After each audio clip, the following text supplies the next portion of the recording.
Hello, welcome back to the Let's Talk podcast with Blackbelt9, where I'll be doing short format podcasts, either covering topics in the news and media, going over some general thoughts on anything and everything, talking about myself and my past experiences, or giving a piece of advice to people like we're doing today. Again, the long format podcast will be on YouTube at Blackbelt9. I'll be doing long format there with guests as well. Here on Soundcloud, I'm doing short format and then also promoting music artists that I believe have what it takes. All right.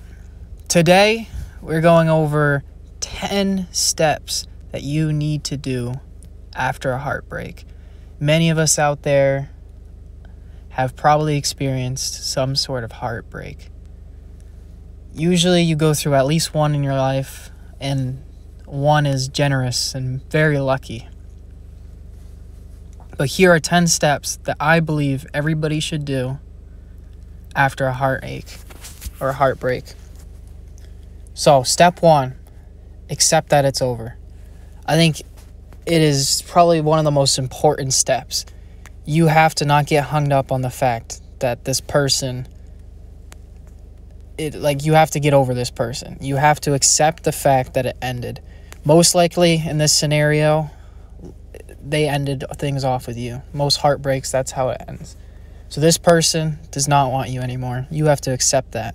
The relationship's over.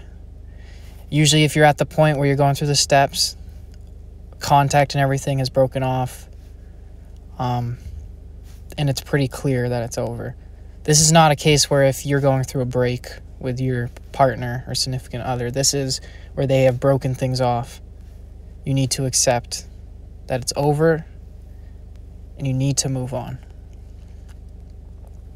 So the next step 2, is to reflect back on the relationship. And do this only after you've accepted it's over, because this reflect on the relationship can end up spiraling you down a bad path if you don't approach it right. Sometimes it's better just to skip over this step until you're ready to approach it. But I believe that it's better to do early on while the feelings are fresh, while the memories are fresh in your mind. This is the best time to do it, because this is where you can really get a resolution about the whole relationship and how it ended. So you have to go back, reflect on the relationship, how it developed, where it went wrong. So this way in the future, you can prevent yourself from making those same mistakes. Maybe it wasn't your fault. Maybe it was you chose poorly in your partner. Maybe your partner just let you down in certain ways. Maybe you could have caught it earlier in the relationship. This is where the what ifs start to come in, but you have to make the what ifs positive what ifs. You have to make it so these what ifs lead into something positive. The output is positive. Because if you just decide to say, what if I did this? What if I did this? What if I didn't do this? Would we still be together? That is not what we're trying to get at here. Reflecting on the relationship is not regret on the relationship. It is you looking back at the past to use the past to then move forward. I want to get that very clear, because this step can be dangerous if not approached correctly. 3rd step, find a healthy outlet. So any form of healthy distractions is always advisable, but I don't like the word distractions because that means you haven't truly dealt with the heartbreak. This is just to get out all that excess emotion that might be coming with you trying to get over it and resolving the relationship. This comes after the previous 2 steps because you've dealt with it. You're not quite dealing with it properly. You're not fully relieved. You're not fully moved on from the relationship. So find a healthy outlet. Find some way that you can do something positive for yourself that helps you kind of release the stress, the sadness, the aching, everything that comes with this will help prevent some sort of depression. All right. So step 4, allow yourself to grieve. A lot of people, they get trapped in denial. They get trapped in being angry at another person. They play the blame game.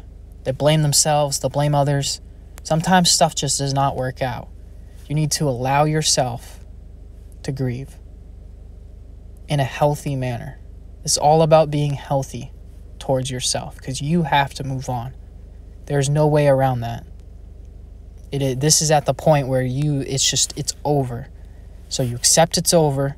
You reflect on your relationship to see what went wrong so you can push past those future issues in the future. Then you find a healthy outlet, help all those excess emotions. Now you have to allow yourself to grieve. Now you have to really connect with yourself. Connect to your emotions and your feelings. This part is definitely very hard for some people. Some people naturally can just connect with their emotions and grieve. Other people, they like to hide their emotions. But this is a part, you don't have to do it with people. You don't have to talk to people about your emotions. But you and yourself need to get in touch with your emotions and how you feel at that moment. And you got to allow yourself to grieve. Because if you don't grieve, you can't truly move on. The next step this is really just a general step, less as in-depth as the other ones. Unfollow your ex. A lot of people, they'll still be following their ex after a breakup. They'll still have those pictures pop up in the feed because that is you holding on to some hope, trying to hold on to the past when you have to move forward. You have to distance yourself from your ex. I'm not saying completely forget about your ex because it's important to remember the experiences that you had, the good, the bad, and everything crummy in the middle. But unfollowing your ex, it not only empowers you, it will help you truly move on. Because seeing them every single day on social media, that is not helping your case any. And then you see that they've moved on and they have another partner and they're doing fine and happy. That can relapse a lot of emotions and undo a lot of these steps. So unfollow your ex. Pretty simple step. Next step, take care of yourself. Like seriously, mentally and physically take care of yourself. You have to make sure you are ready for another relationship. Whether you want one or not, that is besides the point. You need to feel good about yourself. You need to be able to act as if you were still with a person. If you were still going out and dating every day, you need to take care of yourself in that manner. You put that kind of energy into the world, you're going to get some positive reinforcement from the world. A lot of people, like, if you appear like you're sad, you're going to be sad all the time. If you're negative with the way you take care of yourself, like the hygiene, the exercise, everything that comes along with it, nothing positive is going to come from it. Positive reinforcement with yourself. Next step, surround yourself with people who care. Now, some people might not have the benefit of having people around them who care. But typically everybody has somebody. And this more goes, like obviously if you have no one who cares about you, that is a tough situation. That's a whole different thing. I want to stress more on the idea of getting rid of all those fake people you have. Because those fake people will only weigh you down in your process of grief. You don't want people who are just yes man, but you don't also want shallow relationships that don't go past a certain point. Relationships where it's just like, oh dude, what's up? You know, like you're just casual encounters that you have every day. People that you can't really consider close. Like if you don't think you can call up this person when you need them and they will come and help you, then it's a shallow relationship. You need to remove those kind of people. You don't need to kick them out of your life completely because there is a time and place for people like that.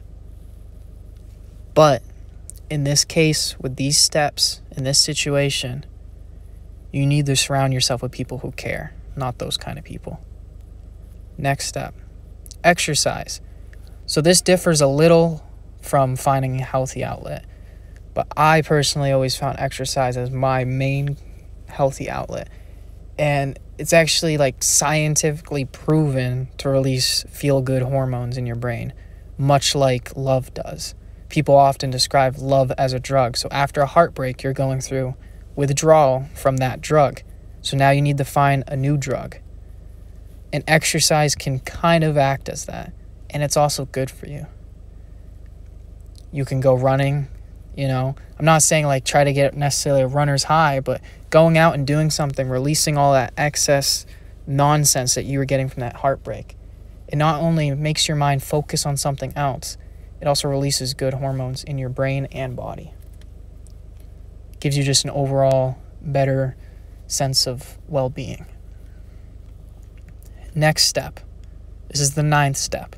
Do something fun to remind yourself you can. So go out, schedule something, do whatever you usually do for fun. Like, let's say you were doing this or this with your ex for fun or something.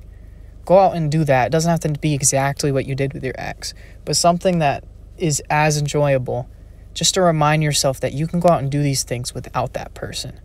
Maybe you get a good friend of yours to come out and do these things. Go out and remind yourself that you don't need to be attached to this person. You don't need this person to go out and have a good time. And this will come more easier after you've gone through all these other steps. This just further removes yourself from that heartbreak. So the last step is probably one of the most important steps. Meet new people. So yes, you want to surround yourself with people who care. But like I said, there's a time and place for shallow relationships, because those can also turn into deeper ones and better connections later on. Go out and meet as many new people as you can. It reminds you that there is more to life than just that one person you were stuck up on. But don't be careful not to rush into like a rebound type situation after the heartbreak. Although sometimes there is a time and place for certain people who need a rebound just to get back into the groove of life. But overall, meet new people. That is the agenda. When you go through all these steps, you'll feel like a whole new person. And then when you meet whole new people, you'll remind yourself that there's so much to this world than just this one person. It's so much bigger. You are a great person. You have done everything you could have. You are doing everything to better yourself as a person. You are surrounding yourself with people who really care about you for good reasons. They don't care about you just to care about you. They care about you because they enjoy being around you. Humans like to get things out of each other. Like, they don't just hang around people for nothing.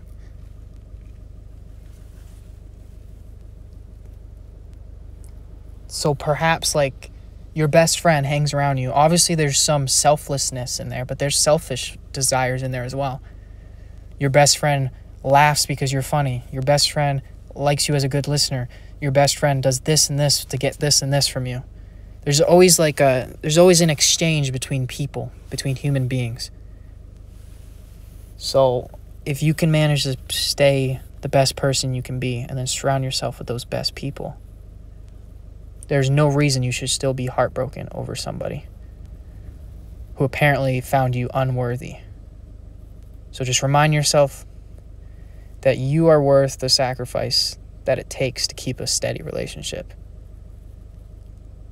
This was Let's Talk with Blackbelt9.